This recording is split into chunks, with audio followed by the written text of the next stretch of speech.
कभी ऐसा होता है कि हम चुप होकर बैठे होते हैं, लेकिन दिमाग इतना तेज भाग रहा होता है कि खुद को कंट्रोल करना मुश्किल हो जाता है। शरीर यही है, पर माइंड कहीं और ही घूम रहा होता है। कई लोग दिन भर छोटी छोटी बातों पर इतना सोचते हैं कि बिना कुछ किए ही पूरा दिन निकल जाता है, और शाम को सिर्फ थकान महसूस होती है। कभी कभी हम बार बार कोई पुरानी बात याद करते हैं कि काश मैंने ऐसा किया होता, या फिर डर लगता है कि फ्यूचर में कुछ गलत हो गया तो क्या होगा। और ये सब सोचते सोचते सिर भारी हो जाता है। बहुत लोग ये भी सोचते हैं कि डिसीजन लेना क्यों इतना डिफिकल्ट लगता है। कोई काम करना होता है तो दिमाग में 10 बातें आ जाती हैं। अगर ये गलत हो गया तो, अगर लोग क्या सोचेंगे। कॉन्फिडेंस धीरे धीरे कम हो जाता है। रात को सोने जाते हैं तो आंख तो बंद हो जाती है, लेकिन दिमाग शांत नहीं होता। बार बार वही सोच, वही बातें, फिर से वही साइकिल शुरू। ये ओवरथिंकिंग धीरे धीरे आदत बन जाती है। और सबसे दर्दनाक बात यह होती है कि बाहर से हम नॉर्मल दिखते हैं, पर अंदर हम रोज स्ट्रेस में जीते हैं। लोग कहते हैं यार इतना मत सोच, लेकिन जो फील कर रहा होता है सिर्फ वही जानता है। सबसे पहले ओवरथिंकिंग की असली वजह क्या है, क्यों हमारा माइंड बार बार रिपीट करता है एक ही बात, क्यों नेगेटिव थॉट्स धीरे धीरे बढ़ने लगते हैं। फिर हम सीखेंगे माइंड को शांत करने की 3 आसान टेक्निक्स, ऐसी टेक्निक्स जिन्हें फॉलो करना मुश्किल नहीं है, बस थोड़ा प्रैक्टिस चाहिए। और फिर हम एक छोटी सी बुक समरी से समझेंगे कि सक्सेसफुल लोग इतना कम सोचकर इतना ज्यादा अचीव कैसे कर लेते हैं, क्यों वो छोटी छोटी बातों पर टाइम वेस्ट नहीं करते, और कैसे वो माइंड को कंट्रोल रखते हैं। अगर आप इस वीडियो को ध्यान से सुनते हो और जो बातें हम बताएंगे उन्हें थोड़ा थोड़ा डेली यूज करते हो, तो मैं यकीन से कह सकता हूं कि ओवरथिंकिंग धीरे धीरे कम होने लगेगी। आप खुद को ज्यादा कंट्रोल कर पाओगे, डिसीजन लेना आसान होगा, माइंड पीसफुल फील करेगा, और सबसे जरूरी आप खुद से खुश रहने लगोगे।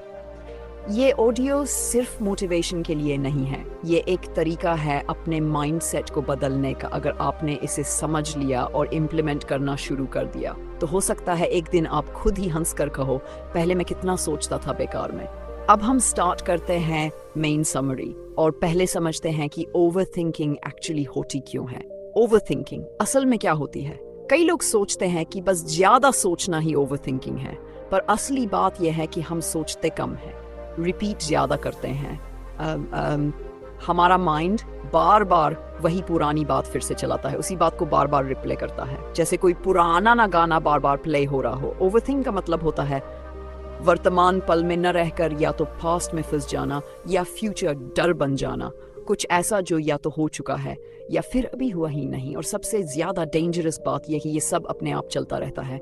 हम रोकना चाहते हैं, लेकिन माइंड मानता ही नहीं। कभी हम सोफे पर बैठे रहते हैं और अचानक से कोई रैंडम मेमोरी आ जाती है, फिर सोच शुरू, तब मैंने ये क्यों किया, फिर गिल्ट, फिर रिग्रेट, और बस वहीं से सर्कल चालू। कभी हम पेपर देने वाले होते हैं, जॉब इंटरव्यू के बारे में सोचते हैं, अगर फेल हो गया तो लोग क्या कहेंगे, और फिर डर इतना बढ़ता है कि हम तैयारी भी प्रॉपरली नहीं कर पाते। ये सिर्फ सोच नहीं है, ये एक्चुअली एक मेंटल लूप है जिसको हम खुद तोड़ते नहीं, और वो सेल्फ कंट्रोल को धीरे धीरे खा जाता है। कोई हमें इग्नोर कर दे, हम घंटों सोचते रहते हैं कि उसने ऐसा क्यों किया।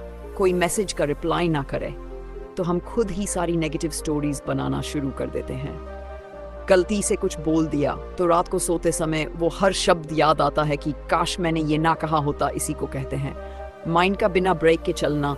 ओवरथिंकिंग का मेन साइड इफेक्ट ये होता है, एनर्जी खत्म हो जाती है, प्रेजेंट मोमेंट फील करना बंद हो जाता है, छोटी खुशियां भी महसूस नहीं होती, और सबसे बड़ी बात, हम एक्शन नहीं लेते, सिर्फ सोचते ही रहते हैं। अब जब हमें ये क्लियरली समझ आ गया कि ओवरथिंकिंग सिर्फ ज्यादा सोचना नहीं, बल्कि एक repeat loop plus future fear, past regret का मिक्सचर है, तभी हम इसे ब्रेक करना सीख पाएंगे।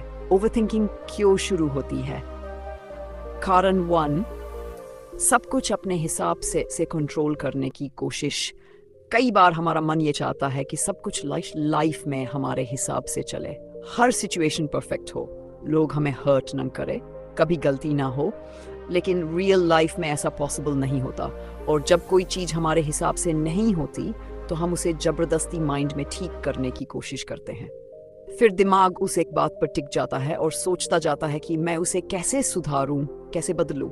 उदाहरण के लिए, अगर किसी से छोटी सी लड़ाई हो गई, हम बार बार सोचते हैं कि मैंने ऐसा क्यों कहा, अब वो क्या सोच रहा होगा, काश टाइम पीछे ले जा पाता।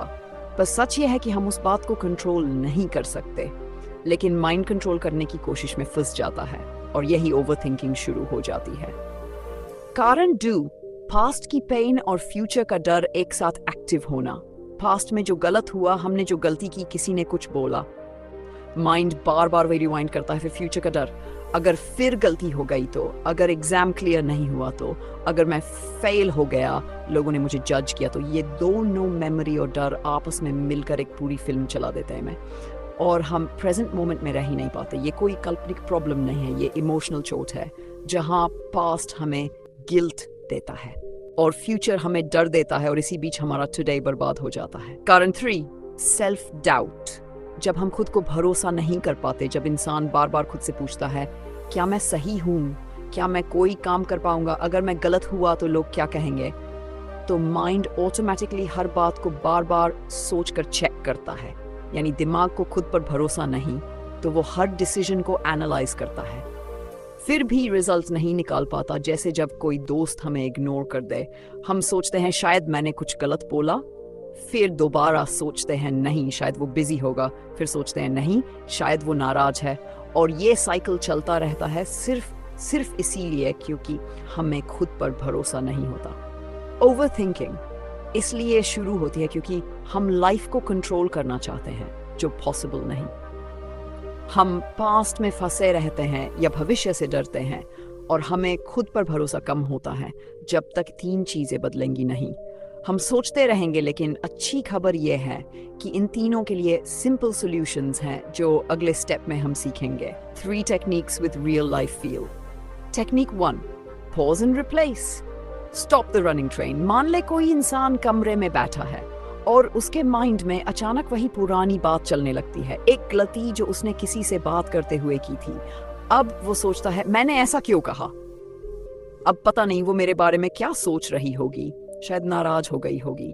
माइंड तेज भागने लगता है, इमोशंस तेज हो जाते हैं। ऐसे समय बस 2 सेकंड रुकना है और खुद से शांत तरीके से पूछना है क्या वो बात अभी हो रही है या ये बस मेरी इमेजिनेशन है। और जैसे ही दिमाग जवाब देता है नहीं वो बात पास्ट में थी, तभी हमें माइंड को किसी दूसरे काम में शिफ्ट करना है, जैसे खिड़की खोलना, थोड़ा पानी पीना, चेहरे पर पानी डालना, फिर डीप ब्रेथ लेना। जब भी हम पॉज लेते हैं और माइंड को दूसरा काम देते हैं तो ब्रेन एकदम से अपनी स्पीड कम कर देता है। ये पहली बार थोड़ी जबरदस्ती लगेगी, लेकिन प्रैक्टिस से ये एक मैजिक जैसा काम करता है। टेक्निक 2, फीलिंग्स को बाहर निकालना। कई बार हमारा दिमाग इतना हैवी हो जाता है कि हमें लगता है कि सिर में वेट रखा है, इतनी बातें, इतनी फीलिंग्स, गिल्ट, डर, कंफ्यूजन। अब इमेजिन करो आप बैठे हो और सडनली मोबाइल खोलकर अपने नोट्स में लिखना शुरू कर दो, मुझे डर लग रहा है कि मैं पास नहीं हो पाऊंगा, मुझे लगता है मेरी लाइफ स्लो चल रही है, मैं बार बार वही बात सोच रहा हूं जो पिछले महीने हुई थी। जब हम ये सब लिखते हैं तो ये हवा में गायब नहीं हो जाता, ये एक्चुअली हमारे माइंड से निकलकर बाहर आता है। ये सिंपल लगता है, लेकिन ये बिल्कुल वैसा है जैसे हम किसी फ्रेंड को दिल की बात कह देते हैं और थोड़ा हल्का फील करते हैं। अगर हम रोज रात को या दिन में कभी भी 5 मिनट निकाल कर ये माइंड डंप कर ले तो दिमाग एकदम फ्री फील करता है, और जब माइंड हल्का होता है तभी हम सही सोच पाते हैं। Small action. लूप तोड़ने का सबसे सिंपल तरीका, मान लो कोई लड़का रोज सोचता है मुझे एक्सरसाइज शुरू करनी चाहिए, वो प्लान बनाता है, सोचता है, वीडियो देखता है, लेकिन करता कुछ नहीं। ओवरथिंकिंग उसे इतना घेर लेती है कि वो शुरुआत ही नहीं करता। अब सोच अगर वो सिर्फ इतना करे कि उठे, जूते पहने, बाहर वॉक पर चल पड़े, शायद उसे मजा भी ना आए, लेकिन माइंड एक सिग्नल देता है ये आदमी एक्शन ले रहा है। जैसे कोई स्टूडेंट सोचता है परसों एग्जाम है, पता नहीं पढ़ाई टाइम पर होगी या नहीं, वो 3 घंटे सिर्फ सोचता है पर पढ़ता कुछ नहीं। लेकिन अगर वो बस नोटबुक खोले और 5 मिनट पढ़ना स्टार्ट कर दे तो माइंड थिंकिंग मोड से निकलकर एक्शन मोड में आ जाता है। एक्शन ही ओवरथिंकिंग का सबसे बड़ा इलाज है। एक्शन लेने से ब्रेन को यह सिग्नल मिलता है कि मैं कोशिश कर रहा हूं, मैं हेल्पलेस नहीं हूं, और इससे माइंड का गया हुआ कॉन्फिडेंस धीरे धीरे वापस आता है। इस पूरे पाठ का अनुभव जब हम पॉज करना सीखते हैं, फीलिंग्स लिखकर बाहर निकालते हैं और छोटे छोटे एक्शन लेते हैं, तो माइंड का वो तेज दौड़ता हुआ साइकिल धीरे धीरे कम होने लगता है। हर बार जब माइंड सोचने लगे, पॉज, जब भारी लगे लिख दो, जब डर लगे कि कैसे शुरू करें, बस छोटा एक्शन ले लो। धीरे धीरे ब्रेन नई हैबिट सीखता है और ये ओवरथिंकिंग धीरे धीरे कंट्रोल होनी शुरू होती है। नाम उसका रोहन। शुरुआत में वो बिल्कुल नॉर्मल लाइफ जी रहा था, पढ़ाई करता था, सपने देखता था, लेकिन धीरे धीरे उसे महसूस होना शुरू हुआ कि उसके माइंड से आवाजें बंद ही नहीं होती। जहां दोस्त मजाक करते थे, वो हर बात को सीरियस ले लेता था। किसी ने कुछ कह दिया तो घंटों तक सोचता रहता, क्या मैंने कुछ गलत किया? क्या लोग मुझे पसंद नहीं करते?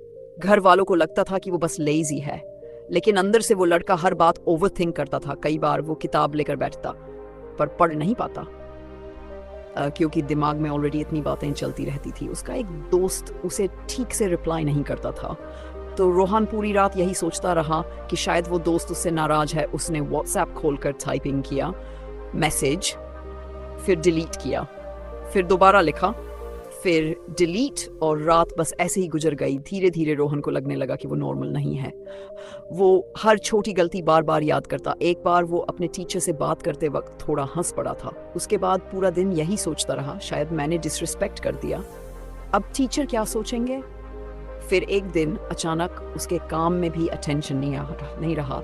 उसका बिहेवियर बदला हुआ था। लोग उसे बोलते थे, तू इतना सोचता क्यों है, चिल कर, रिलैक्स कर।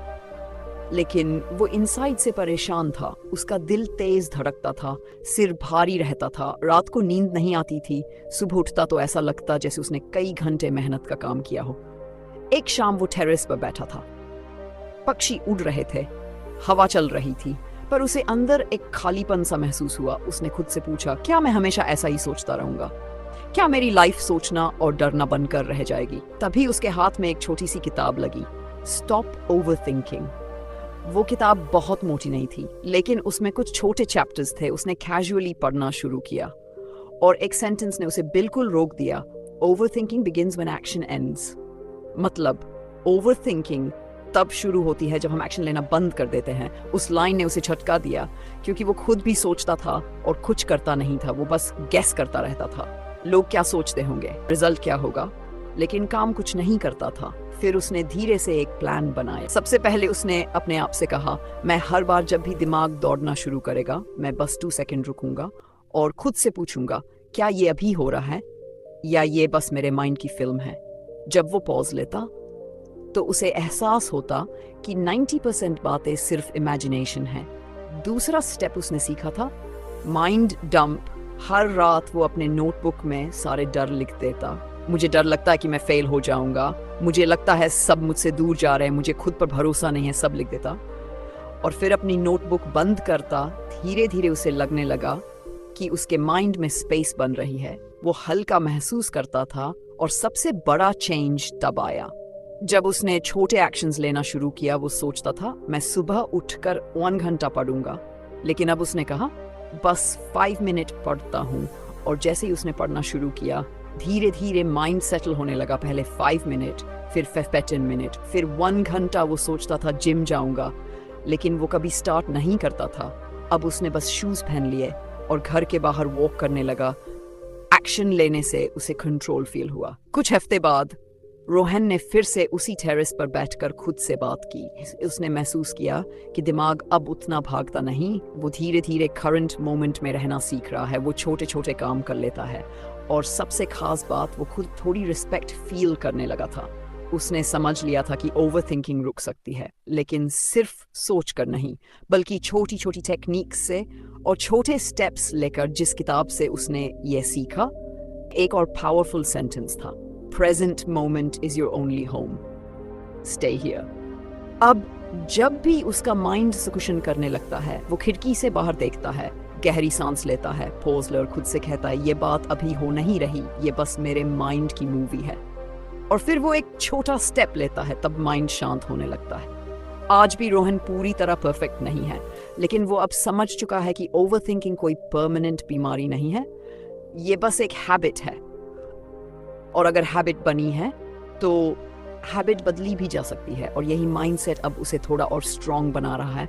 वो अपने काम पर कंसंट्रेट कर पाता है, पढ़ाई करता है और खुद से लड़ता नहीं, खुद को समझता है। उसने जो सीखा वो ये था, पॉज लेना, लिखकर माइंड को रिलीज करना और छोटे छोटे एक्शंस से अपने ऊपर कंट्रोल लाना। और यही काम हम भी कर सकते। सबसे स्ट्रांग मैसेज, अगर आप भी ओवर थिंकिंग से परेशान हो, अगर आपके माइंड में भी बहुत सी आवाजें एक साथ चलती हैं, तो रिमेंबर, बस यही 3 चीजें, pause, write it out and take a small step.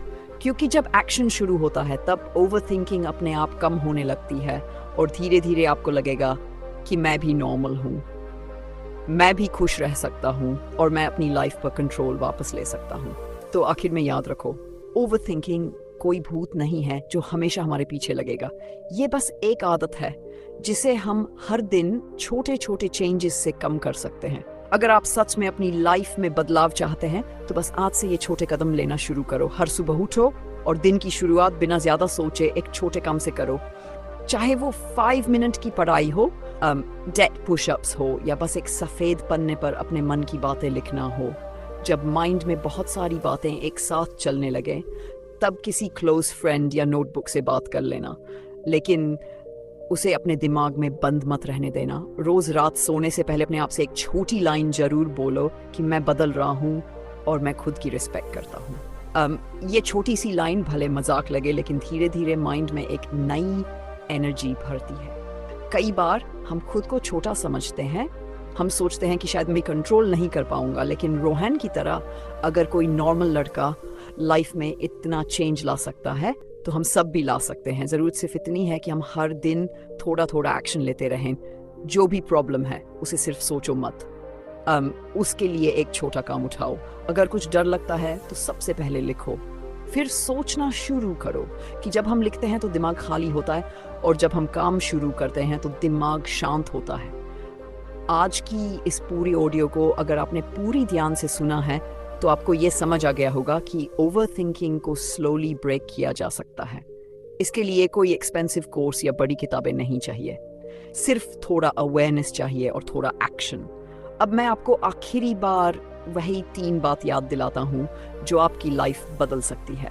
जब माइंड भागे तो उसे 2 सेकंड समझाओ, उसे नियंत्रित करो। जो अंदर दबा हुआ है उसे लिख दो या किसी से कह दो, और काम छोटा सही लेकिन शुरू कर दो। जिस दिन आपने ये 3 स्टेप्स फॉलो कर लिए उसी दिन आपने ओवर थिंकिंग को हराना शुरू कर दिया। अगर आपको ये पूरी ऑडियो समरी अपने से कनेक्ट हुई है, अगर एक भी लाइन ऐसी लगी जो आपकी लाइफ को टच करती है तो इस वीडियो को लाइक ज़रूर करना और चैनल को सब्सक्राइब ज़रूर करना, ताकि जब भी मैं अगली ऐसी ऑडियो समरी डालूं आप सबसे पहले सुन सको। और कमेंट करके बताना कि अगली समरी किस टॉपिक पर होनी चाहिए, क्योंकि अगली बार हम फिर मिलेंगे एक नई कहानी और एक नई सोच के साथ। तब याद रखना, जब एक्शन शुरू होता है तब ओवर थिंकिंग खत्म होने लगती है और एक पीसफुल कॉन्फिडेंट जिंदगी।